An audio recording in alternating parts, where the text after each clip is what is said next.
Be sure to register for this year's National Homebrewers Conference, or HomebrewCon. 3 days of seminars will help to take your homebrew to new levels of deliciousness. Join the awesome community of homebrewers in Baltimore this June. Register now at homebrewcon.org. Welcome to Basic Brewing Radio for Thursday, March 24th, 2016. I'm James Spencer. Here at Basic Brewing Radio, we're all about home brewing. This week, we head to New Zealand for the first part of our coverage of the New Zealand National Homebrewers Conference. In this episode, we talk to the organizers of the event and take part in a brew-off at Nelson's Marchfest. If you're new to homebrewing and would like to get into the hobby for the first time, check out our website, basicbrewing.com, where you can find archives of our audio and video podcasts and our DVDs to walk you through basic and more advanced brewing techniques. And if you buy any of our DVD combos, you get a free Basic Brewing bottle opener. And don't forget to get a copy of our Brewer's Logbook. You can use it to log and track up to 50 batches of beer. You can follow me on Twitter. My username is Basic Brewing, all one word. We also have a Basic Brewing Radio and Basic Brewing video page on Facebook at facebook.com/basicbrewing. Thanks again to everybody clicking on the Amazon.com associate link on our basicbrewing.com site. Whenever you think of Amazon shopping, think of us and click on our associate link first. It won't cost you any extra, and you'll be helping us to bring you the show, and we greatly appreciate your support. We also have associate links for Brew Your Own magazine and the American Homebrewers Association on our site. You can find our Basic Brewing iPhone app on iTunes, our Android app on Amazon.com. We have a Windows phone app. We're on the BlackBerry podcast directory, and we're on the Stitcher app as well. If you want to put a tip in our tip jar, some coinage in our virtual guitar case, you can go to basicbrewing.com/support, and thanks to everybody who's done so already. As I'm recording this, I'm sitting in my room at the Arrow Motel in Nelson, New Zealand. It's a cool little place. Wouldn't mind coming back here one day. The New Zealand Homebrew Conference wrapped up yesterday, and it went very, very well. The organizers are to be congratulated on a great conference. Lots of wonderful, useful information was shared, and we got to meet a bunch of Kiwi homebrewers and beer lovers.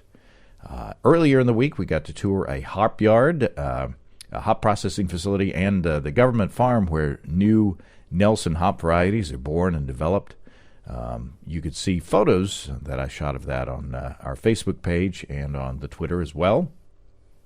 I shot a bunch of video of that tour as well, so look for that on a future episode of Basic Brewing Video.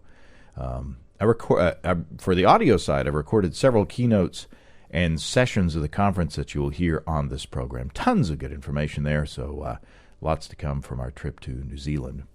I want to give a special shout-out to listener Greg McGill, who I got to meet in person at the conference. Greg has been listening to Basic Brewing Radio since episode number 1 in July of 2005.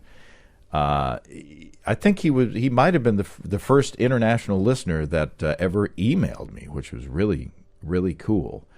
And it was great to finally meet Greg in person and to drink a beer with him. And now it's his turn to come and see us, because I owe him a beer. Before we move on to the goings-on in Nelson, I want to talk, of course, about our sponsors, Dave and Desiree of High Gravity in Tulsa.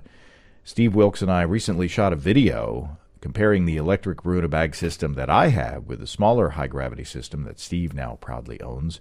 And you can see that video at youtube.com/highgravitybrew. Some of the differences between the systems, mine, which is the bigger one, can brew 4 to 10 gallons, while Steve's can brew 3 to 5. His is a 120-volt system with 2,250 watts, while mine is a 240-volt system with 4,500 watts.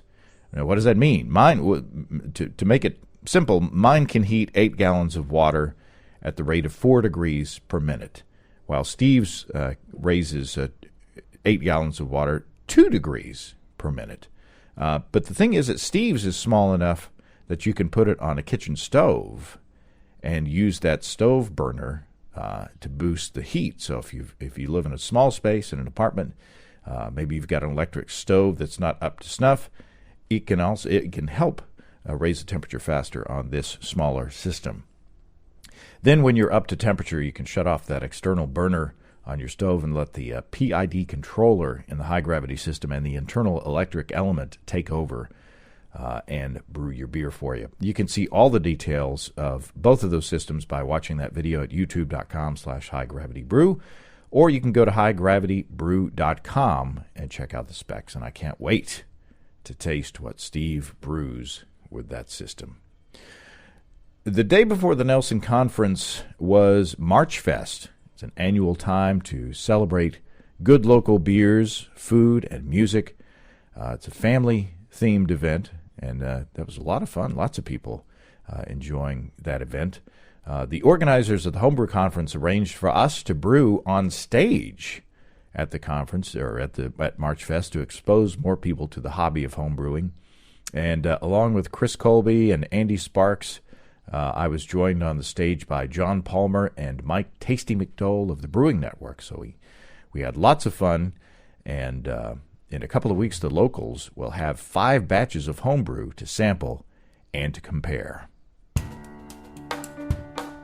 Andy Sparks, where are we? We're in New Zealand at Marchfest, and we're currently in the brew zone, and we're competing against each other and some other pretty cool brewers in a Brew-Off. Although the judging, I guess, will happen when we're not anywhere around, which is... That's probably a good thing. And Will Gillespie is... are you spectating? I'm here to make sure Andy doesn't screw up. Oh. Is it too late? Yes. I've fallen down on the job. Yeah. Yeah, I'm at one end, and we are bookmarking this little podium here. What do you got going here? So my intention was to do an IPA with a pretty red color. They sent us a list of really cool ingredients that we were able to use for this event, and 2 of them were some grains that are supposed to produce nice, pretty red colors. And so my intention was to brew basically an American Pale Ale and then kind of dip those in at the end to dial in a pretty red color. But apparently the grains are all mixed together, so we're just kind of going with it. But it turns out it's looking pretty, very pretty actually, and smells delicious, nice and malty. And we're using the Grain Father. This is the first time we've seen one of these in person. Right. I'm pretty impressed with it. It's came together quickly from the time, we got the water started until we mashed in and started recirculating. It took, just a few minutes, maybe 30 minutes, and now it's cruising through, and it's getting clearer by the second. It's really pretty impressive. Yeah, we had our mash water our strike water was preheated by the time we got here, but it seems to be keeping up with the maintaining, and it's pumping around, and you could look at your tube there, the little white tube, and it does have a reddish hue. It does. I think it's going to be a beautiful beer, actually, in the end, so we'll see. What's your hopping strategy? So there's a bunch of delicious hops here in New Zealand, and they sent us a list of hops that we could use. And I'm a big fan of, the hops that are described with, like, stone fruit, peach, apricot, stuff like that. I also like fruity hops. And there was this one hop called a Wahiti. I think that's correct. And so it's described, it's a low alpha hop. So I'm going to have to use quite a bit of it to get it bitter. But it also said that it was a really nice hop to use as a single edition hop because it has a kind of a soft bitterness and a really beautiful flavor and aroma. So I'm going to just shoot for about 40 IBUs, and then I'm going to layer in a bunch of it near the end to really give it a lot of fragrance and aroma. And yeast? I'm going to go with what they call their West Coast yeast. I'm assuming it's very similar to what we use in the States, USO5. So should turn out to be a nice crisp pale ale. Cool. Well, good luck, Andy. Thank you, James. You too. Chris Colby, we're in the other half of the world. New Zealand. It's better than the old Zealand, I guess. It is. What are you brewing? I'm brewing I call it a copper ale. It's essentially, or it's at least the closest style would be like a German alt beer. It's basically, it's over 90% just base malts, Pilsner, Vienna, Munich. There's a tiny bit of aromatic thrown in. There's a tiny bit of biscuit thrown in, and a little bit of dark roasted malt for color. And then it's just basically clean ale yeast, shooting for hop malt balance that's nice. It's not like an IPA or even like a American Pale Ale. But on the other hand, it's not completely lacking in hops either. So it's it's at least what I think of as almost evenly balanced. And that's it. I just since we're using this Grainfather system for the first time, I picked single infusion mash, just everything easy peasy, as someone somewhere in the world would say. And I've said that once. There you go. And I'm copying you. Yeah, so just a straight ahead ale, malt, hops, water, yeast. We'll see how that turns out. Are you intimidated by at all brewing on the same platform as these other guys? Oh, no. You're so full of yourself. Exactly, yeah. Well, there you go. Well, good luck, sir, Dr. Chris. Why, thank you. And also, we're not even going to be here for the judging of the beer, so even if we're humiliated, it's fine. And we're not in charge of the fermentation, so we can always blame them for that. Exactly. They screwed it up in the fermentation. It was perfect when it went into the fermenter. Yeah. It's not our fault. Precisely. Excellent. Thank you, sir. Thank you. Okay, first of all, introduce yourself. So my name's Nick Wiseman, and I'm the sales manager for Grainfather in Australia, for Western Australia and Queensland. And this is the first time that we've had contact with this, and it's a pretty nifty little machine, or it's not so little. There is a smaller machine back there, but maybe we can talk about that here in a second. But give us some background. What is the Grainfather? How long has it been around? Who came up with it? What's the concept? Just give us the sales pitch, since you're in sales. So the Grainfather has been pioneered here in New Zealand by my company iMate. There's been calling for a long time of easy to brew systems, and there's a lot of different systems around. People can make their own, but the Grainfather is certainly one of the systems that's available at a price that comes with almost everything you need to brew all grain beer. Once you purchase a unit, you've got the Grainfather unit itself. It comes with a counterflow wort chiller, and so you're good to go from there and to brew your all grain beer. Funnily enough, we're having a lot of people that have never brewed beer, but certainly love beer, and certainly I've had it from my customers in Australia, come along and purchase a Grainfather because they see just how simple it is.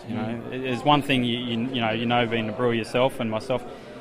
The all grain system can put off a lot of people initially because they see lots of pots, lots of processes, taps, and all those types of things that a lot of the old system that we had to build ourselves incur. But the beauty of this is it's a small footprint, and you can brew great beer. Now, explain the concept. You've got a colander sort of inside, or a cylinder, I guess I should say, inside, yes, where you put the grain. So what it has is inside the actual Grainfather is what we call the inner basket, and essentially there's you got the plate on the bottom like a false bottom, and one on the top which you put after you mash in.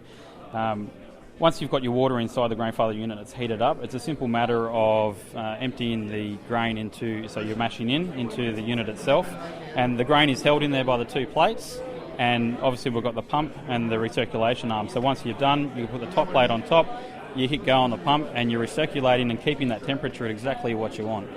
Much like a RIMS or a Herm system, you're able to do that. You're able to do that the same here with the Grainfather. Now, in the same way that, if a car enthusiast would talk about horsepower and torque and all this stuff, get down into the specs of this unit.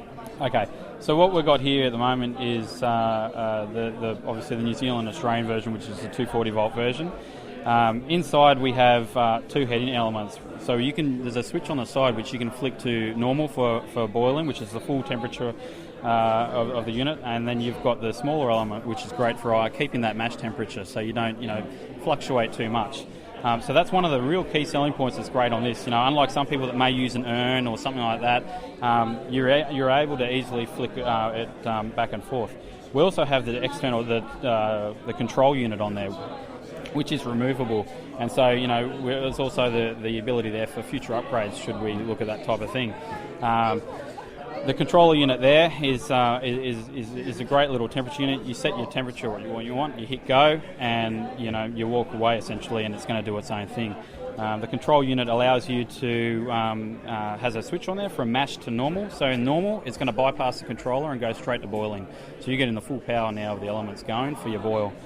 When it's on mash, it will obviously use the controller unit and allow that. And then you've got the other switch on there too, which allows you to use the magnetic pump, which is in there, for your recirculation. A couple of the other things is obviously when you use, you can see the tap on the side, which can use to control your flow. Now, normally with the recirculation, you'd have that going at full speed. Some people may want to change that. You can do that if you want. However, the tap really comes into part when you use the counterflow wort chiller, because you're able to bring down the flow, obviously, so you can go straight from the grain father unit to your fermenter at what temperature you want to get out, as you'd see with other counterflow chillers, but it's built to this system and works quite easy. So did you say the wattage of the two elements? No, so it's 2400 here in Australia. America's a little different. It's I think it's 1600 to deal with obviously your voltage difference over there. Right, and that's both of them together, or? Yes, yeah, okay. Correct. Hey, this is James back in the United States with a head cold. Since that interview, Nick has sent me a correction. He says the Australian version is 2,000 watts instead of 2,400. And again, the American version is 1,600 watts. So thanks to Nick for the correction, and back to the interview. And there's a smaller one and a bigger one? Is that the way it works? Yeah, so the two in there. So the smaller one is about 500, and it more than enough to keep you and to avoid those large fluctuations in temperature, which you could if it was zapping it at full power. Right. Now, grain-wise, you can it's in terms of what most brewers think, it's a single batch size. So you generally you're looking at about the directions we have for a 23 litre batch. We have the pipework inside, which allows you to which adjusts with your amount of grain you're using. We actually now have a smaller pipe set there, so you can do 10 litre batches. You were able to do it before, but this just allows it more easily and the components to fit. But by all means, you can still do low ABV, high ABV. We've got people that you fit up 8 kilos of grain in there. But its sweet point is 23 litre batches between 4 to 5, 6% ABV. So.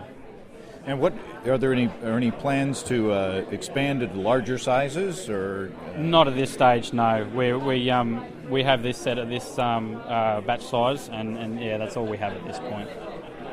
Well, last night at the Brewmania event, it seems like everybody I talked to was talking about theirs. So it seems like they're pretty popular around here. Yeah, look, the craft scene here in New Zealand is awesome, and being a New Zealand product, the uptake here has been amazing. But not only here, it's also Australia. It's been going quite well across there. In America, it's been becoming bigger and bigger now, and over there you can see, and across Europe as well. It's certainly growing in popularity. People are just seeing that the simplicity of it, its size, and the price to match as well. Very nice. Good to meet you, Nick. Thank you, sir. Thank you. Now, John Palmer. That is your name. Yes, John Palmer. Now, I don't know if somebody was trying to intimidate me or suggest that after they looked at my recipe, maybe I should do some reading up. But a copy of your book, How to Brew, was on my bag of ingredients when I walked in. So, not sure what to think about that, but. I'd like to say it's an honor to be on the stage with the rest of you guys, with Tasty and by Chris. All means, go ahead and say it, because something nobody else is going to. You're probably you're certainly one of the, if not the most knowledgeable home brewer, and you're one of, if not the most humble. So it's always a good combination. So what are you brewing here today, sir? Well, I'm brewing what I'm calling a Mexican lager, but I suppose it's more of a Vienna lager. Mm-hmm. It's pale malt, pale ale malt, some wheat malt, caramel 40, biscuit. Just so to create a warm, kind of toasty malt character. And then because we're in New Zealand, I'm using a couple New Zealand hop varieties, which have a very citrusy lemon lime kind of character to them. So, Mexican lager, little lemon lime. Yeah, there you go. Just a little bit on the finish. Mostly the hop character is bitterness, but I do have a small addition at 15 minutes to just give it a little hint of lemon lime character to accent it. Now, just curious, what does the wheat do for you? The wheat, I find, kind of dries out the malt character. So the malt character isn't quite as sweet. It makes it a little bit firmer. Because so often with all malt beers, you get almost too much residual sweetness, and what I'm looking for in a Vienna is real drinkability, something that drinks very easily, doesn't seem to fill you up as much, and I find that wheat malt kind of dilutes the barley malt body and flavor just enough to kind of give it a little better drinkability. That's interesting. Now, what's your mashing strategy? Single temp infusion, 65. Looks like, we're waffling 64, 65 right now. So, maximum fermentability. Nice dry beer. And you're brewing on the Grainfather here, but what system do you have at home? At home, I got a Blickman top tier, and also a Brew-Easy system, the electric one. The top tier system is like a 10-gallon system, and then I bought the Brew-Easy 5-gallon system, so I can do some smaller batches and play around with the small footprint and electric brewery, and it's quite nice. What do you brew most often at home? IPAs, I kind of go back and forth between IPAs and Viennas. I enjoy a Vienna for just easy drinking, Well, it's been good to spend time with you on this trip, and you and I see each other at conferences every year, but it's just kind of like passing in the hallway almost, or cheers at the club night or whatever. So we got our things to do. So right. It's good that we're sort of in the same group here. Yeah, we have more time to just hang out, because you're right at NHC and some of the bigger conferences now. It's 3-4 days will go by, and it's like, oh. First time I've seen you the whole time. Yeah, exactly. There's so many people there. Yeah, and then it's okay, well, I got to go to the next thing, and there we go. So so this is nice. Yeah, awesome. Good to see you, John. You too, James. Take care. Okay, Carl Summerfield. I want to tell you something. You know what John Palmer's mash temperature is? 65 C.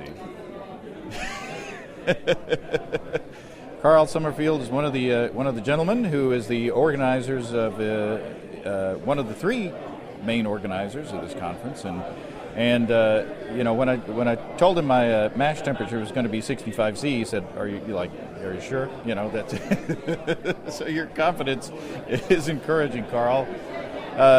Welcome to the show, and thank you so much for inviting us down here. This is wonderful. No worries at all, James. It's a pleasure to have you here. And just for the record, I wasn't that stressed about your mash temperature. I just wanted to run the sanity checks. I'm giving you the business, Carl. How did this all come about? Where did the seed of this conference? Because this is the first ever. We hope there'll be more. But where did the seed of this conference start? Okay, my parents have within the accommodation industry in Nelson, and one of the things we were talking about around the kitchen table one day was that Nelson needs more events to attract people to the area. And so I started thinking about it, and I thought, well, I'm a brewer, so why not a brewing event? So I was buying some grain from my friend Mike Stringer, who owns a local homebrew store, and we sat in his kitchen with a coffee, and I said to him, "Now, thanks for the grain, but I have an idea to run past you." And he went, "Oh, yes." And I said, "I reckon we should have a homebrewers conference here in Nelson." And Mike went, he said, "That's a good idea." He said, "But do you know how much work that's going to be?"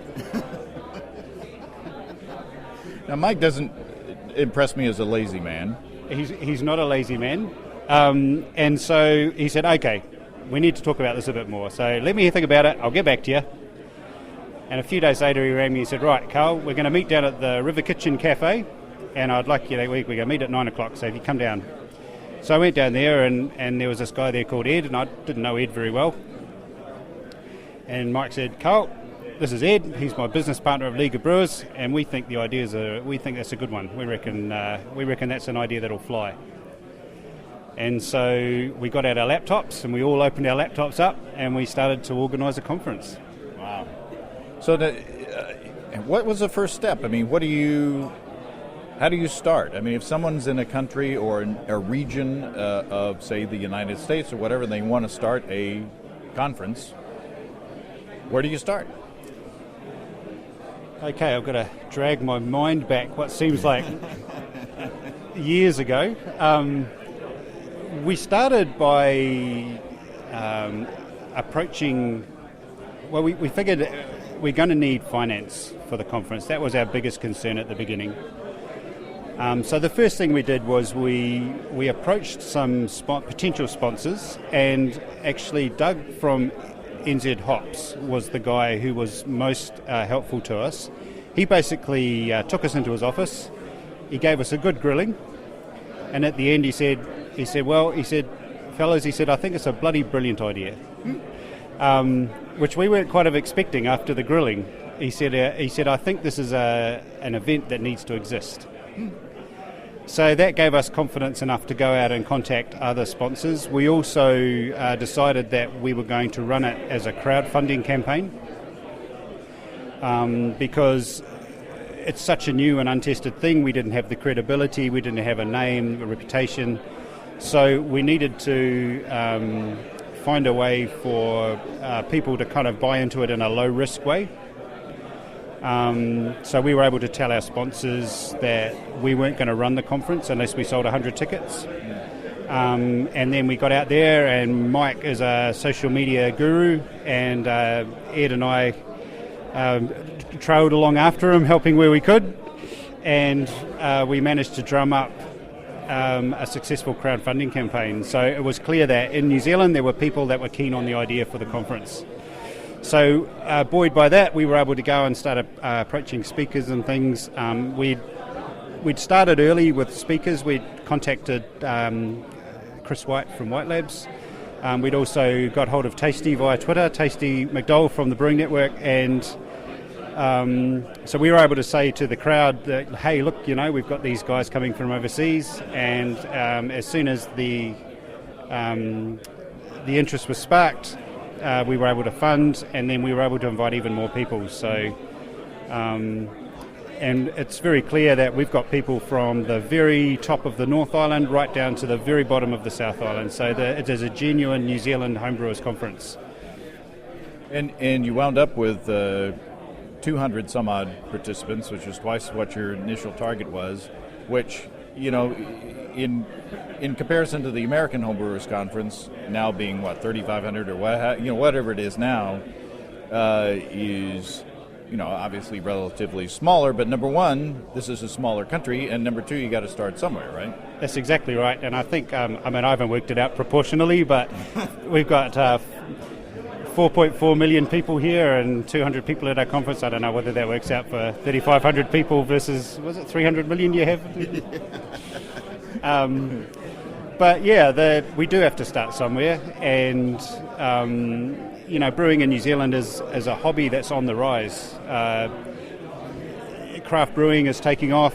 People have discovered it's actually possible to make beer at home that's just as good as beer you can buy, and so yeah, we didn't have too much trouble drumming up 200 people. It was mostly a word of mouth thing. Well, we are certainly honored to be on the list of invited speakers and moderators and things like that, and we're learning a lot. The tour around to the hop farms and all that yesterday was amazing, and Brewmania was incredible, which I'll talk to Mike here in just a second, I hope. But so what we haven't talked about my beer here. No. That's in the. Now let's talk about your beer, James. I swear it works at home. If it doesn't work here, I swear. No, but it's essentially. I'll say the English or the American measurement, and you say the metric. It's 10 pounds. 5 kilos. Of two row, essentially. Or ale malt. You're right, and and then 1 pound or 500 grams of flaked maize. Now, what has me curious is that this flaked maize looks a little different from what I'm used to using in the flaked maize. So it was a bit more powdery looking, but I think what you've struck there, James, is an ingredient that we don't use very often in New Zealand. So I've never brewed with flaked maize before. I'm delighted to try it, and I'm really intrigued to see how it comes out. Well, the wort's looking different. I think it's working because the wort looks a little clearer than it's clearing up. Yeah, and our friend Goose is opening the. How's it look, Goose? I think it looks delicious. That's the right answer. How's it smell? It smells nice. Oh, well, there you go. So I'm gonna pop some Riwaka. That's correct. Riwaka. It hops in the end of it. No, we were in Riwaka yesterday. Oh, is that where? That's where Kent. Plant and Food Research was based in Riwaka. Okay. I'm sorry. So yeah, that was. Well, there you go. So I'm hoping for kind of a juicy, fruity, flavorful, and aroma, kind of hybrid cream ale. So we'll see. So cream ale is not a style that we have a lot here in New Zealand. So we tend to do a lot of hoppy pale ales. Our beers are often based more on English recipes, and I'm really looking forward to trying it. Well, I hope it turns out. I'm sure it'll be fine. Thanks, Carl. No worries. Awesome. Mike Tasty McDole, welcome back to Basic Brewing Radio. I talked to you during the long shot competition thing. That was a long time ago. Yeah. Well, Basic Brewing Radio was really basic then, I bet. Look at you now. It's so elaborate. This equipment you got is just amazing. Yeah, here with my one microphone, my one recorder. It's good to spend I was telling John that it's good to spend some time with you guys. We see in passing at the events. Yeah, then we're really busy. If you see me like at the National Home Brewers Conference, I'm like all over the place. Sometimes I just want to go in the corner and be by myself. Yeah. It's not a good time sometimes. I mean, it's great. I love it. I love the 2,000, 3,000, 4,000 home brewers in one place. Can't be any more fun than that. And all of them want a picture with you. So. I do a lot of pictures. I had a lot of pictures here today. Yeah, for sure. So what do you got brewing here? And, and let me say that I'm not much intimidated brewing right next to you here. It's no big deal. This is your basic IPA. It's be about 6.2%. We're using obviously the domestic New Zealand hops here. I'm using their Chinook and their Cascade primarily, just so I can sort of I probably won't get to have the barrel though. It'd be nice if they sent us a case. But I'd like to see how it would compare to our hops. I'm very familiar with this sort of malt profile, so it'd be a pretty good comparison. Talk about the malt profile. Well, I'm using about 85%, about 80% pale malt, New Zealand pale malt from Gladfield, and then about 14% their Pilsner malt. And then about, I think there's 4% crystal, they call it light crystal. Probably looks like it's like our crystal 40 or English 45.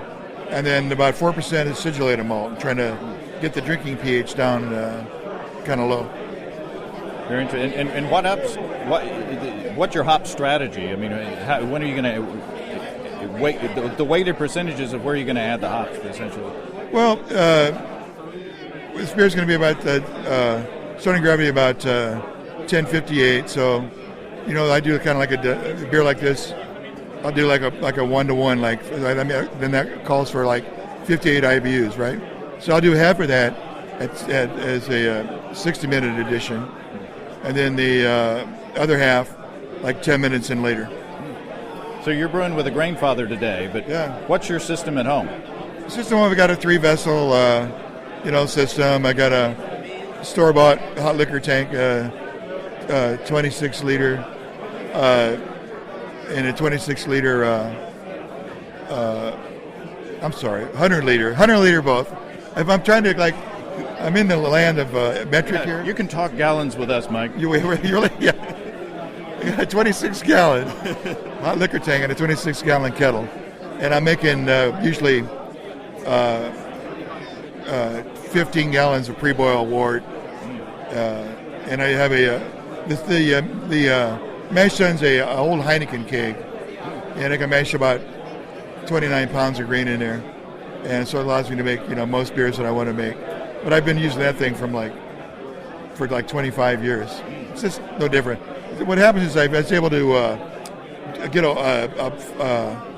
a drain hole put into the bottom of it. So I have a false bottom, but everything drains through that hole. So I've got a real good flow of liquid through the recirc. So you're not going sideways. It's sort of like straight down. Yeah. Well, that seems like common sense. That's right. That's right. If you notice, any description to me is like, he's a common sense guy for sure.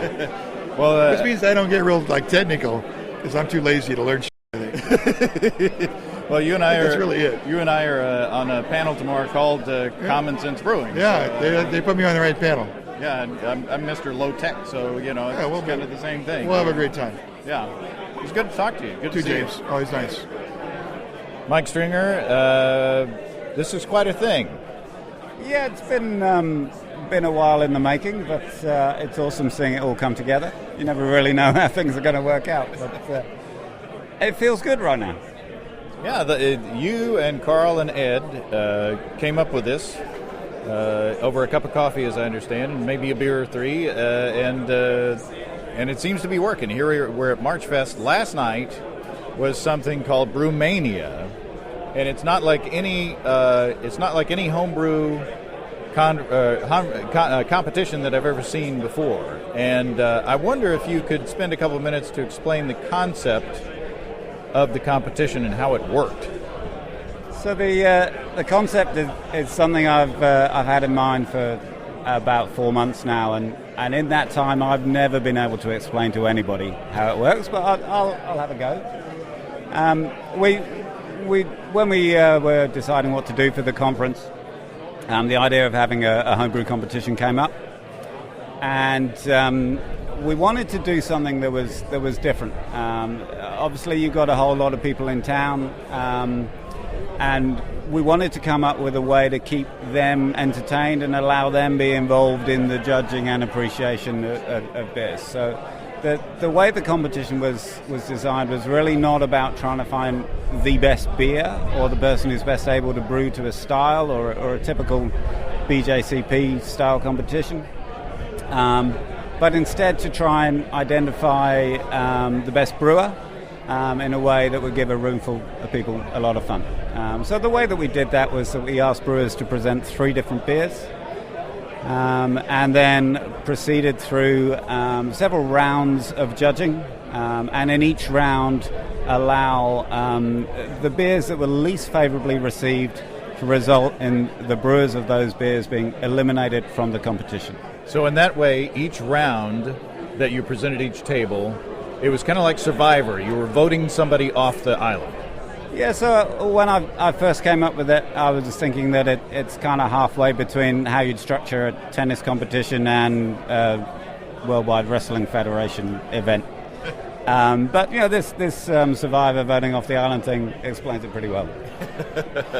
So essentially the mechanics of it, and I don't know if you can shed any light on the mathematics, but the mechanics of it is that, say, a table is presented with 5 beers, and they have 4 pint glasses in front of them, or 5 beers, they have 5 pint glasses in front of them and 4 tokens, or 4 bottle caps, and then they vote for their top 4 beers of that round, and then somehow with your abacus or whatever you use, or your supercomputer, you figure that into the whole thing, and so you're eliminating brewers as the rounds go, right?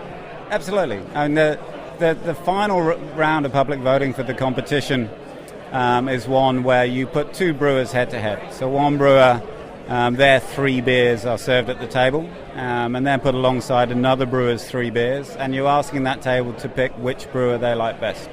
So that final round, you need to have 2 brewers represented in it.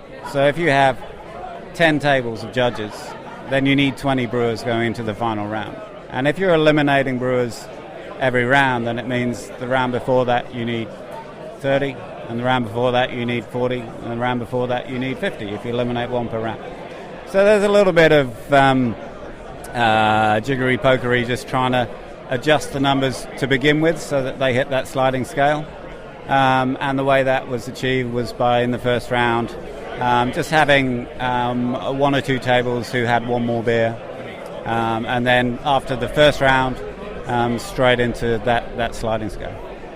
So it's interesting, the strategy, if you think that you are going through 3 rounds and you have 3 different beers, you as a brewer entering the competition, you could either go, on the first round, I want my strongest beer so that I will survive into the next round, or maybe you say that you want the middle beer in the first round so that maybe you could get through the second round, or it's kind of angling to get your strongest beer to be in the final round.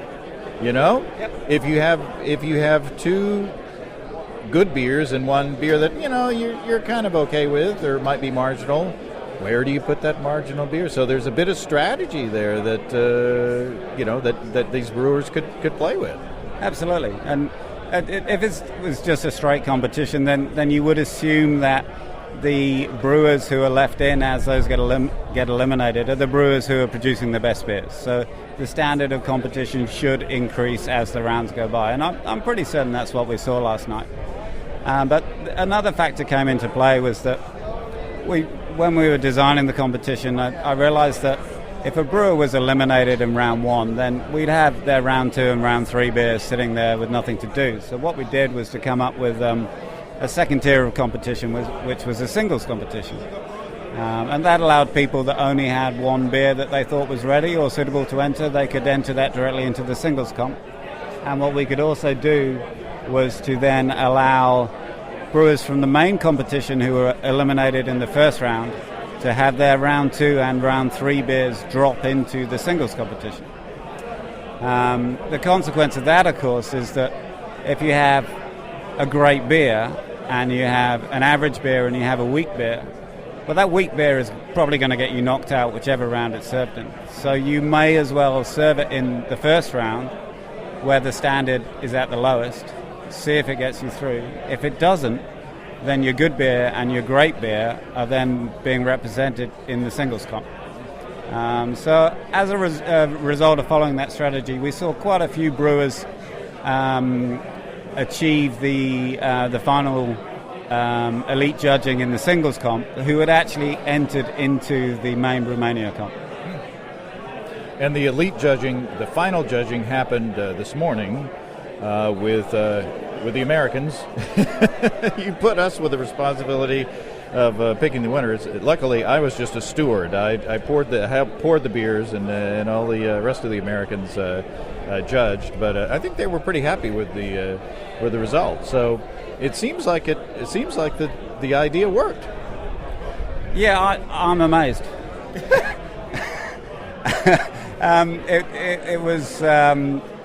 It was quite stressful yesterday, just making sure that everything ran like clockwork. I mean, we had a room full of people who didn't really know how the competition worked.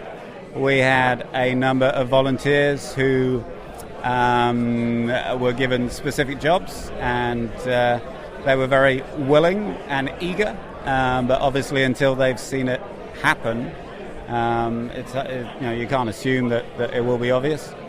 And we had to change a few things on the fly when we realised that things weren't working immediately, just in terms of the logistics of it. But what I tried to do in terms of how the competition was run was really to draw a comparison with a restaurant where you've got the back of house team that are trying to push out orders to customers as quickly as they can. So we set up that chain so that everybody had a specific task, and that was all going in one direction. And then obviously, James, with you doing the MC role. Despite that, everything went okay. Yeah, just trying to make sure that the front of house, everyone who was doing the tasting, kept things moving fast enough so that we could get through it all in the time allowed. Well, it went off very well, and so congratulations and congratulations on so far a successful experience, and we look forward to tomorrow, and thank you again for having us down. Awesome, great to have you here. Oh, and by the way, your wife is about to is your phone? You check your phone, make sure it's still on. Your wife is due what? This is Saturday. Your wife is due Tuesday? Yes. But we got through Brewmania. The rest of this thing can run without me, so we're good. There you go.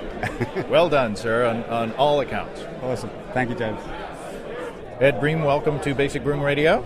Thank you. Nice to be here. You are the third of the triad of the organizers of the event, and I have to congratulate you on how it's going so far. I'm doing really good. I'm just figuring out that I can even function without much sleep, so it's buzzing well. you and me, buddy, with the jet lag and all that. I'm barely holding things together, but that's right. It's a good thing that I'm not put in front of people with a microphone or anything. So no, that we wouldn't do that to you at all. Never. So I didn't talk to Mike. You and he are in business together. That's right. We have been brewing together for probably close to 8 years or something, and at some point we thought, maybe we should do something businessy together. We came up with the idea of printing nerdy brewers t-shirts, homebrewers t-shirts, that we wanted to cooperate with a local brew supplies shop with. Unfortunately, the mate of ours who had a brew supplies shop with had a back problem and decided to go out of business and had a lot of stock left over. So we're like, okay, we'll take over. So we made the silly decision of starting a brew supplies shop as well. And it's good fun. It's good fun. And you're not a brick and mortar store. No, we're an online shop. We believe in local homebrew supply shops, very much so. Unfortunately, Nelson is fairly small, and a brick and mortar business just wouldn't be worth it in here. So we're doing a mixture. We have an online shop, and pretty much every local drops by at our garage / homebrew place and picks up their stuff and have a beer from our taps, and it's usually quite social. Well, you can't help but grow your business with the exposure from this. I mean, it's the whole conference. It seems to be people seem to be really excited about it. Oh, I think it's unbelievable. We got 100% positive feedback so far. And yeah, of course it's good for the business. On the other hand, it's good for every homebrew supply related business, We've had great sponsorships from other homebrew shops around the country. Everybody's working together just to make this happen. And in the end, the outcome will be people will brew better beer and more people will brew beer at home. So that's for me the main thing, and of course the fun in having some crazy Americans over. and what's your URL? What's your address?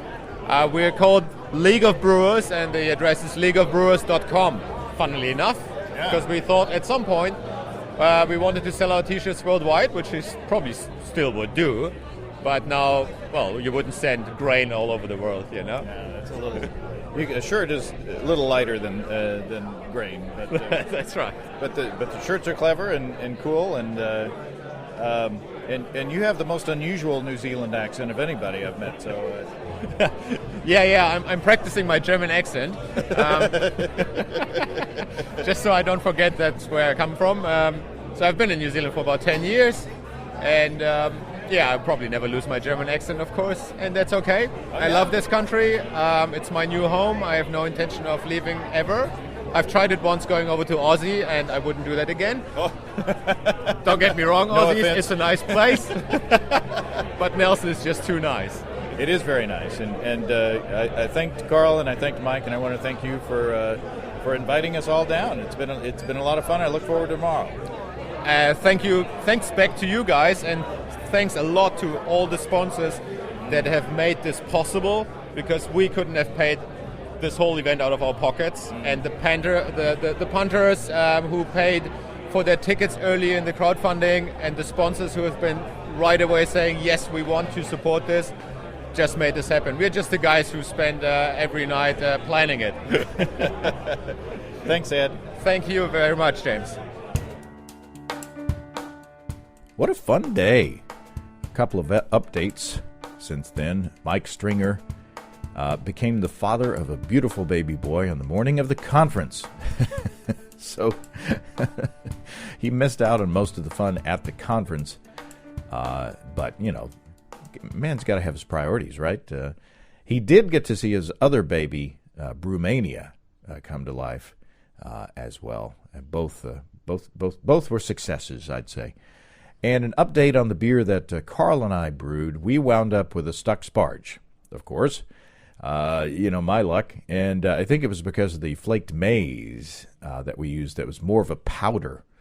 Because I brewed that recipe on my system, and that was the recipe that we brewed at Apple Blossom. So, I know in theory that it's not a sticky mash. But anyway, thanks to Carl's resourcefulness, we were able to collect enough wort and to carry on. So the wort's going into the fermenter, or it went into the fermenter at 1052, and it tasted awesome. And we did an iodine test and made sure the starch is converted. So anyway, looking forward to how that beer turns out. I hope it's delicious for everybody. More from New Zealand next week. Until then, if you have brewing questions, show suggestions, or just want to say howdy, write to James at basicbrewing.com. Jet lag.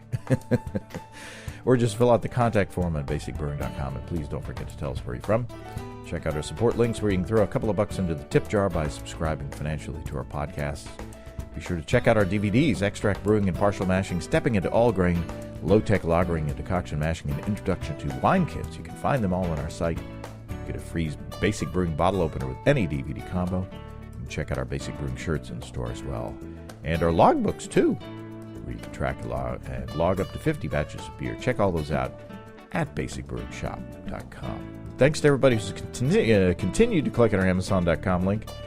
We appreciate the support there. Our featured products this week that were purchased through the link are Trouble Boys, the true story of The Replacements, and Heirloom Anaheim Green Chili Seeds, 30, mild heat, easy to grow. Thanks again, everybody. Remember, I can't tell who bought what, so no worries there. Just click on the Amazon.com logo on our site the next time you feel like Amazon shopping. We greatly appreciate your support.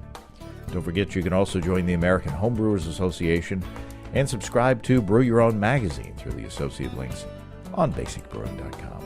That's all until next time. Until then, thanks for listening, everybody. I'm James Spencer.